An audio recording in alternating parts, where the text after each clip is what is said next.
안녕하십니까. 프레시안 박인규입니다. 지난 시간에는 1898년 미국 스페인 전쟁 중 쿠바와 필리핀에서의 전쟁에 관해서 말씀드렸는데요.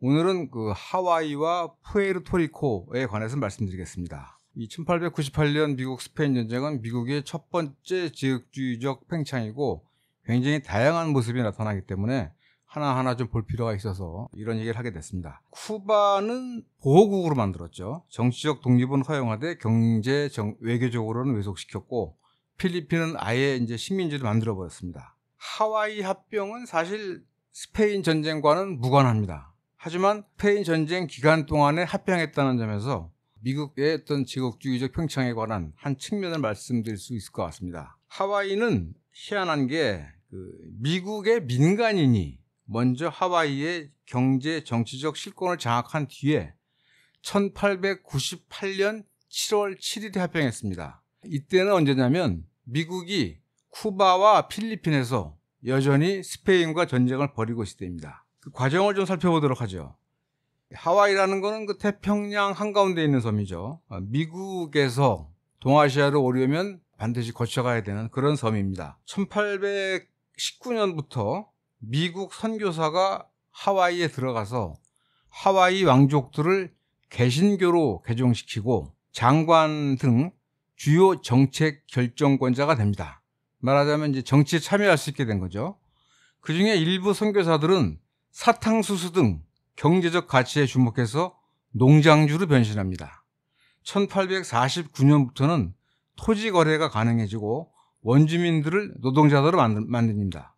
그래서 1850년대가 되면 미국의 선교사 16개 가문이 하와이의 최대 지주로 등장하게 됩니다. 1876년부터 1885년까지 하와이의 설탕 생산이 6배 증가하는데 이 설탕 농장의 3분의 2가 미국인 소유였다고 합니다.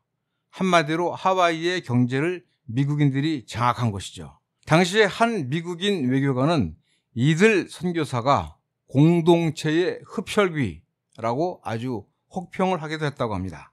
어쨌든 1887년이 되면 백인 주도로 반란이 일어나서 사실상 하와이 왕국의 정권을 장악하게 됩니다. 어떻게 해서 백인들이 하와이 왕국의 정권을 장악했는가? 그것은 민주주의를 도입한다고 하면서 재산권의 바탕을 둔 선거제도를 도입했기 때문입니다. 1890년에 하와이 인구를 보면 원주민이 4만 명, 중국인과 일본인이 2만 7천 명, 미국인을 비롯해서 영국, 프랑스, 독일 등 유럽인이 약 6천 명이었다고 합니다. 원래 하와이의 원주민은 19세기 초까지만 해도 약 40만 명이었는데 백인들이 도래하면서 여러 가지 전염병을 갖고 들어와서 약 한 6, 70년 만에 10분의 1로 줄어든 겁니다. 어쨌든 그래도 한 7만 명 중에 4만 명이 원주민이고 2만 7천 명이 아시아계였던 거죠. 그런데도 불구하고 10분의 1도 안 되는 백인이 정치, 경제적 실권을 장악한 겁니다. 약간 여담입니다만 한국인들의 미국 이민이 1900년대 초인데 이때 이 하와이의 사탕수수 노동자로 이민 가게 된 것이죠. 그래서 사실은 하와이에는 아시아계가 굉장히 많습니다. 이렇게 해서 하와이의 정치, 경제적 실권이 백인들 손에 넘어가니까 1893년 1월 달에 선왕의 뒤를 이어서 릴리 우오 칼라니 여왕이 등극합니다. 이분은 하와이의 독립을 되찾기 위해서 보통 선거 제도를 추진합니다.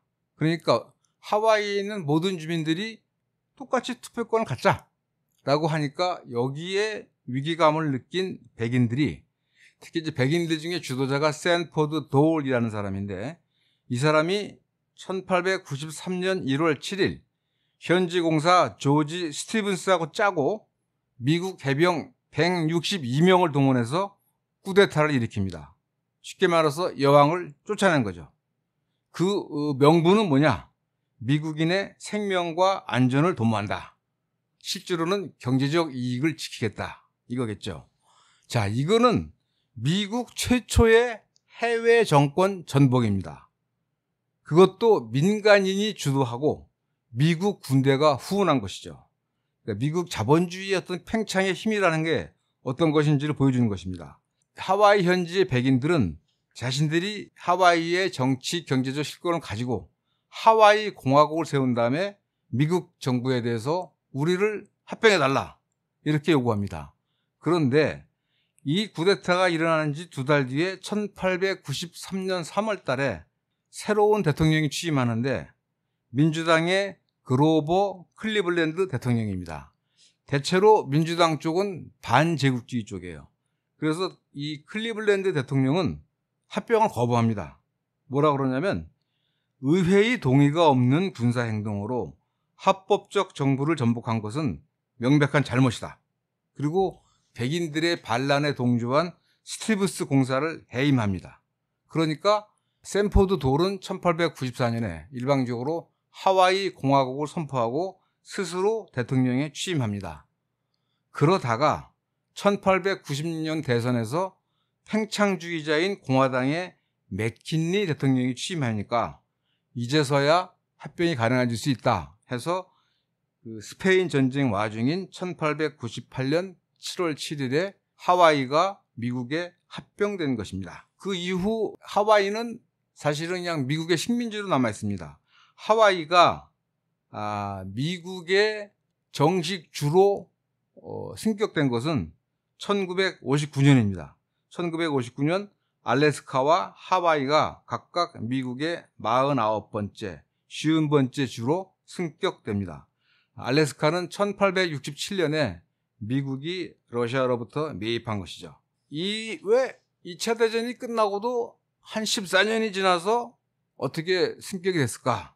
그거는 쉽게 말하면 2차 대전이 미국의 세계의 패권 국가로서 자유와 민주주의를 수호한다고 하니까 그 모범을 보이기 위해서 그야말로 고육지책으로 알래스카와 하와이를 합병한 겁니다. 그동안 알래스카와 하와이를 주로 승격시키지 않은 이유는 알래스카에는 원주민과 백인이 한 반반, 그리고 하와이는 일본, 중국, 한국 등 아시아계가 3분의 2, 그러니까 비백인이 많았던 주죠. 그러니까 이거에 대해서 반대가 많았기 때문에 못했던 겁니다. 2차 대전에 참전하기 직전인 1940년 당시에 미국 영토의 약 30%, 그리고 인구의 12%, 한 1900만 명 됩니다. 이 사람들이 다 식민지였습니다. 그러니까 미국은 사실 이미 제국이었던 거죠. 식민지라는 얘기는 뭐냐면 참정권이 없다는 얘기죠.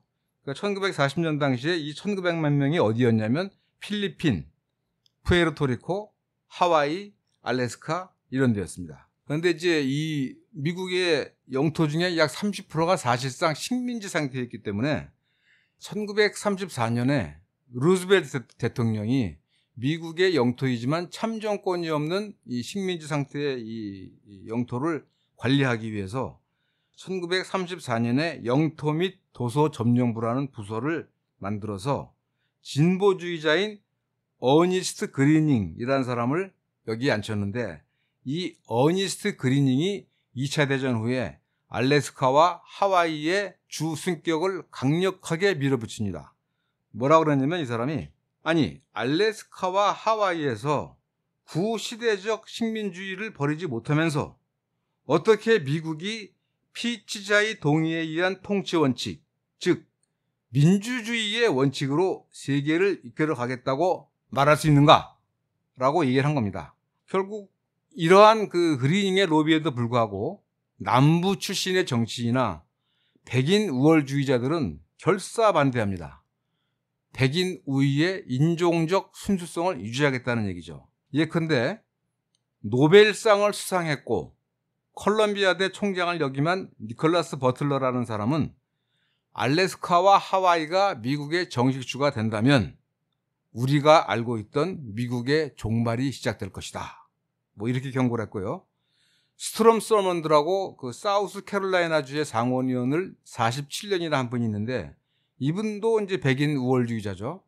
동양과 서양은 서로 달라 절대 어울릴 수 없을지니, 쉽게 말해서 알래스카와 하와이가 미국의 정식주가 돼서는 안 된다 라고 했지만 어쨌든 1959년에 알래스카와 하와이가 미국의 정식 주가 됩니다. 이거는 사실 우리가 뭐 별거 아닌 것처럼 생각하지만 50년대 후반부터 미국에서 일어난 시민권 운동의 한 승리의 사례이기도 합니다.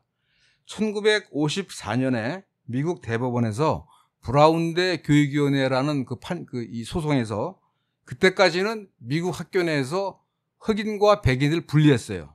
그런데 학교 내 흑백 인종 분리는 위헌이다 라고 판결해서 학교 내에서 인종 통합이 이루어집니다. 또 1965년에 선거권법 보팅 라이트 액트라고 해서 투표권을 획득하는 데 있어서 인종차별을 해서는 안 된다 법률을 만듭니다. 쉽게 말하면 알래스카와 하와이가 미국의 정식 주로 승격한 것은 미국 시민권 운동의 개가라고 합니다. 말하자면 미국의 진보적 모습이라고 할 수 있겠죠. 이건 쉽게 말하면 미국이 2차 대전 후에 세계의 패권 국가가 되기 위해서 감수해야 했던 어떤 고육지책이라고 할까요? 그렇게 말할 수도 있고, 또는 이제 50년대 후반부터 있었던 미국의 진보적 흐름이 만들어낸 개가다 이렇게 말씀드릴 수 있겠습니다. 참고로 이 알래스카와 하와이의 주 승격을 이끌어낸 어니스트 그리닝은 뒤에 알래스카주 첫 번째 상원의원이 되는데, 이 사람은 1964년 8월 그 이른바 통킹만 사건으로 미국이 정식으로 베트남전에 참전하게 되는 의회 결의안, 그러니까 의회에서 베트남 전쟁에 참여해도 좋다라는 결의안을 압도적으로 찬성했는데, 그때 베트남 전쟁 결의안에 반대한 2명의 상원의원 중 1명입니다. 어쨌든 하와이는 이렇게 해서 백인들에 의해서 정권을 뺏겼지만 그래도 미국의 정식 주가 되는 행운을 누리게 되는 겁니다. 반면에 푸에르토리코는 여전히 지금까지도 미국의 영토지만 사실은 식민지나 다름없는 신세입니다. 그 푸에르토리코가 미국 영토에 합병된 것은 스페인 전쟁의 결과입니다. 필리핀과 푸에르토리코, 괌 이것들이 이제 미국 영토에 합병되는데, 그 당시에 이 세 섬의 인구가 800만이었다고 합니다. 800만이라는 숫자는 당시 미국 본토 인구의 약 10%입니다. 당시 흑인들이 약 880만이라고 하니까 이 사람들도 사실상 자유는 없었죠. 그런 상태입니다. 푸에르토리코라는 섬은 카리브해에서 네 번째로 큰 섬인데요.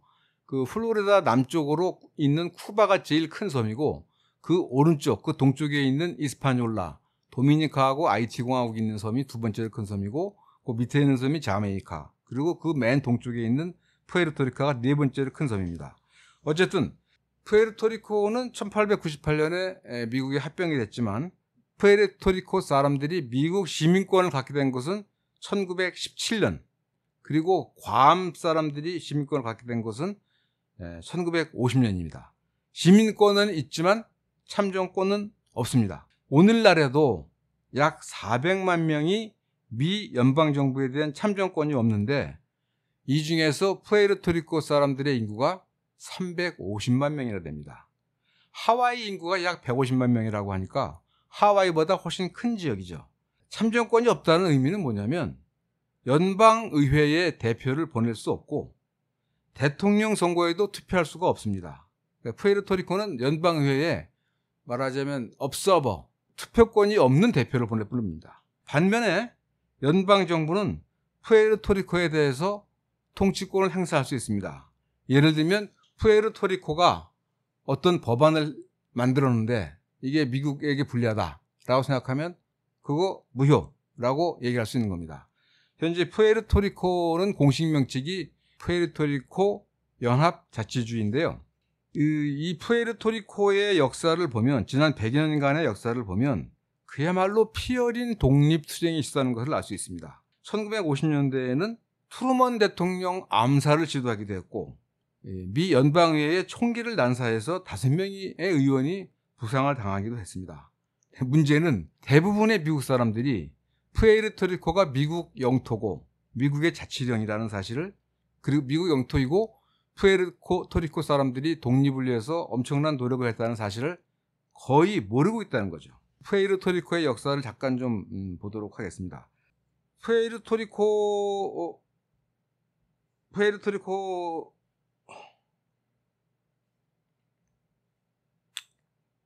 자, 1917년에 푸에르토리코 사람들이 시민권을 가졌지만 참정권은 없었어요. 그 다음에 대공황이 일어나고 나서 상당히 어려운 경제적 상황에 처하게 됩니다. 뭐 미국 자신도 어렵게 되다 보니까 푸에르토리코로부터의 수출을 막아버린 거죠. 푸에르토리코는 경제가 약 미국에 대한 사탕수수 수출로 먹고 살았는데 약 90%라고 합니다. 그러니까 30년대 이후에 그 푸에르토리코 독립운동이 강화되기 시작하는데 대규모 파업을 하거나 폭탄 테러도 합니다. 그렇지만 푸에르토리코는 미국의 참정권이 없기 때문에 미국으로서는 뭐 자기 마음대로 할 수 있는 거예요. 그래서 피임약이 1960년대에 개발이 되는데 그 피임약 개발을 위한 어떤 여러 가지 임상실험 이런 것들이 1940년대, 50년대 푸에르토리코에서 대대적으로 시행됩니다. 또 1930년대에는 화학전 실험을 합니다. 6,000명의 군인들을 대상으로 화학 무기를 실제로 생체 실험했다는 겁니다. 1965년도 통계를 보면 세계에서 불임 수술을 가장 많이 한 지역이 푸에르토리코입니다. 20세에서 49세까지 가임 여성의 약 3분의 1이 불임 수술을 받았다고 합니다. 그런데 사실 푸에르토리코는 스페인 지배를 받았기 때문에 가톨릭을 믿는 지역이에요. 가톨릭에서는 낙태를 금지하거든요. 그런데 이제 너무 인구가 늘다 보니까 엄청나게 많은 불임 수술을 한 겁니다. 사실은 이거는 대단히 비인도적인 처사입니다. 그렇지만 푸에르토리코 사람들이 참여권이 없기 때문에 어떻게 할 수가 없었던 거예요. 자, 이제 그 하와이가 1959년도에 주로 승격된 것처럼 1945년 2차 대전이 끝난 다음에 미국으로서부터도 어떻게 해서든 푸에르토리코 사람들을 달래야 했어요. 그래서 1946년도에 처음으로 푸에르토리코 사람을 푸에르토리코의 지사로 임명합니다. 그 전까지는 미국이 통치했어요. 그랬다가 1948년도에는 아예 푸에르토리코 사람들이 직선으로 너희들 지사를 선출해라. 이때 선출된 사람이 무뇨스 마린이라는 사람인데 이 사람이 1964년까지 푸에르토리코 지사를 맡습니다. 이 무뇨스 마린이라는 사람은 푸에르토리코의 독립보다는 자치를 하면서 미국과 가까운 경제를 맺어서 푸에르토리코의 경제를 낮게 하자라는 자치파입니다. 근데 그 반대편에 무슨 소리야? 독립을 해야지 라고 하는 독립파가 있습니다. 이 사람은 페드로 알비스 캠포스라는 사람인데 하버드 대학 출신이에요. 그 아주 수재이고 하버드 대학의 코스모폴리턴 클럽이라는 학생 자치회 조직이 있는데 여기는 주로 이제 아시아계나 중남미계의 학생들이 모이는 클럽인데 거기서 이 사람이 부회장을 했습니다. 2명의 부회장이 있었는데 또 다른 부회장은 송자문이라고 중국 국민당의 아주 그 재정부장이고 장개석의 처남이죠. 송경영의 남동생, 송미령의 오빠니까요. 하여튼 뭐 대단한 사람이었는데 이 사람이 30년대부터 푸에르토리코의 독립운동을 이끕니다. 이러다가 이 무장투쟁이 일어난 계기는 뭐냐면 자, 1946년도에 푸에르토리코 사람이 지사가 됐고 48년도에는 직선에 의해서 무뇨스 마린이라는 푸에르토리코인이 지사가 됐는데 어쨌든 이 푸에르토리코라는 나라 이 지역의 국제적 지위를 결정을 해야 돼요. 그러다 보니까 자치령을 하겠다 해서 1950년 11월 달에 헌법 제정을 위한 주민투표가 있습니다. 그 헌법 제정을 위한 주민투표를 앞두고 1950년 10월 30일 날 약 100여 명의 민족주의자들이 푸에르토리코 7개 도시에서 무장 봉기를 일으켰고 무뇨스 마린 지사를 암살하려 했고 물론 암살은 실패했습니다. 특히 중요한 거는 11월 1일 날 2명의 푸에르토리코인이 백악관까지 와서 트루먼 대통령을 암살하려고 합니다. 물론 암살 시도는 실패했습니다. 그러나 그 암살 시도를 막는 과정에서 미국 경찰도 1명 죽고 암살범도 1명이 또 죽습니다. 그리고 1954년이 되면 유엔이 최종적으로 푸에르토리코는 미국의 자치령이다 라고 푸에르토리코의 국제적 지위를 확정합니다. 그러니까 말은 자치령이지만 사실상 식민지인 셈이죠. 그러니까 1954년 3월 1일 4명의 푸에르토리코 민족주의자들이 워싱턴 국회의사당에 가서 권총 29발을 난사합니다. 자유 푸에르토리코 만세라는 구호를 외치면서 권총을 난사해서 하원 의원 5명이 피격을 당했고 그 중에 한 명은 거의 죽을 뻔했다고 그럽니다. 그래서 당시 하원 의장이 미국 역사상 이렇게 참혹한 무력 사태는 처음 본다라고 얘기를 했다고 합니다. 그런데 엄청난 사건이죠, 사실은. 푸에르토리코의 독립을 위해서 미국의 대통령과 미국 의원들에게 총기를 난사한 거는 뭐 엄청난 사건이죠.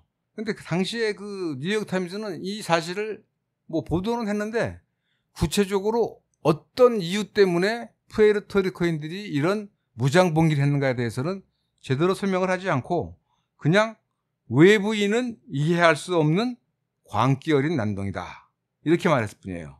그 당시 트루먼을 암살하려다가 살아남은 오스카르 코야소라는 사람이 재판을 받았는데 이렇게 한탄을 했다고 합니다. 미국인들은 푸에르토리코에 대해서 어쩌면 이렇게 모를 수가 있는가. 푸에르토리코는 지난 수십 년간 미국령이었는데 이를 모르다니 라고 한탄을 했답니다. 또 그 1957년도에 나온 그 유명한 그 뮤지컬이 있습니다. 그 웨스트 사이드 스토리라는 뮤지컬 있죠. 1961년도에 영화로도 만들어졌는데 뉴욕의 그 웨스트 사이드라는 데서에 일어난 여러 가지 일들을 보여주는 뮤지컬인데 여기에 이제 푸에르토리코인이 나옵니다. 아주 좀 불량스러운 사람으로 나온다고 그러는데 여기에 나온 유명한 대사 중에 하나가 뭐냐면 푸에르토리코가 미국 땅인 걸 아는 미국인은 없다, 이런 얘기를 합니다. 쉽게 말하면 미국은 푸에르토리코를 120년 이상 지배해 왔지만 대부분의 미국인들은 푸에르토리코가 미국 땅인 거를 모르고 또 푸에르토리코인들이 독립을 위해서 엄청난 무장 투쟁을 했다는 사실도 모른다는 겁니다. 특히 이 무장 독립을 이끌었던 페드로 알비스 캄포스라는 사람은 미국 역사책 어디에도 거의 나타나지 않는답니다. 1990년도에 암살자들이라는 뮤지컬이 만들어졌는데 거기에는 링컨을 암살한 링컨 암살밤, 또 레이건을 암살하려다가 실패한 힝클리, 이런 사람들이 나오는데 여기에도 페드로 알비스 캄포스는 나오지 않는답니다.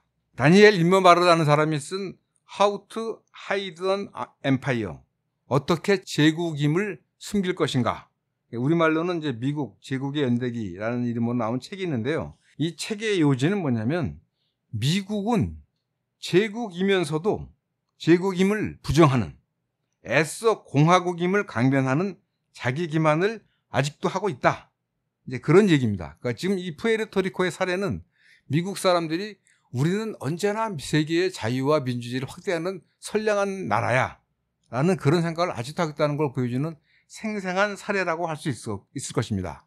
어쨌든 이렇게 해서 미국 스페인 전쟁을 통해서 필리핀과 쿠바와 하와이와 푸에르토리코가 어떤 운명을 거쳤는가를 대충 말씀드렸습니다. 이 미국 스페인 전쟁은 미국의 최초의 대외 팽창 전쟁이고 미국 대외 정책의 이상과 현실, 명분과 실제의 괴리가 드러난 첫 사례라고 할 수 있습니다. 즉 자유의 확대보다는 경제적 이익의 추구가 먼저라는 얘기죠. 세무얼 곰퍼스라고 미국 노동청연맹 AFL 의장이 있습니다. 이분은 1898년 필리핀 정복전쟁에 대한 반대로 만들어진 반제국주의자 연맹의 일원이기도 했는데요. 이 곰퍼스가 뭐라고 그랬냐면 자유와 이윤이 충돌할 때면 그들은 언제나 자유를 개에게 던져준다. 여기서 그들이란 미국의 정치 경제 엘리트들이고 개에게 던져준다는 말은 포기한다 이거죠. 이윤을 위해서 언제나 자유를 포기한다 이거죠. 하지만 미국 스페인 전쟁을 통해서 미국의 정치 경제 엘리트가 얻은 교훈이 또 하나 있습니다. 그것은 뭐냐면 필리핀식보다는 쿠바식 모델이 훨씬 낫다. 그러니까 필리핀처럼 완전히 군사 정치적으로 정복을 하고 운영하는 것보다는 그냥 정치적 독립은 주면서 경제적 실권만 갖는 게 낫다. 그런 교훈을 얻게 됐다는 겁니다. 일례로 아주 대표적인 제국주의자였던 시어도 루즈벨트, 이분이 1907년도에 대통령이었는데 뭐라고 그랬냐면, 야, 필리핀은 이거 우리의 아킬레스건이야. 그리고 당시 필리핀 군정장관이었던 테프트에게 차라리 독립을 허용할까? 그랬다고 합니다. 이 지구의 연대기를 쓴 다니엘 임머발에 따르면 미국 스페인 전쟁이 시작된 1898년부터 1910년까지 제국에 대한 관심이 뜨겁게 달아올랐다가 대략 1910년이 되면 제국에 대한 관심이 시들어진다고 합니다. 특히 필리핀 전쟁이 별다른 성과 없이 길어질수록, 그러니까 실제로 1913년대 끝났으니까요, 제국주의자들은 쿠바식 모델이 훨씬 낫다, 이렇게 생각했다고 합니다. 예컨대 1912년에 쿠바에서 아프리카계 노예들의 반란이 일어났어요. 그 당시까지도 미국 군대가 쿠바를 점령하고 있었습니다. 그런데 아프리카 노예들의 반란을 진압한 것은 미국 군대가 아니라 쿠바 정부군이 진압했습니다. 쉽게 말하면 미국은 손 안 대고 코 푼 거죠. 이게 훨씬 효율적이네. 그래서 이후 미국의 대외정책 기조는 뭐냐면, 외국 정부는 국내 안정을 유지할 만큼, 다시 말해서 외국인 투자의 안정을 보장할 만큼만 강력하고, 반면에 미국의 요구는 거부할 수 없을 정도로 약한 정부, 요게 좋겠다, 그렇게 얘기합니다. 실제로 미국은 1934년도에 필리핀 독립법을 만들어서 앞으로 10년 후에 독립시키겠다라고 정합니다.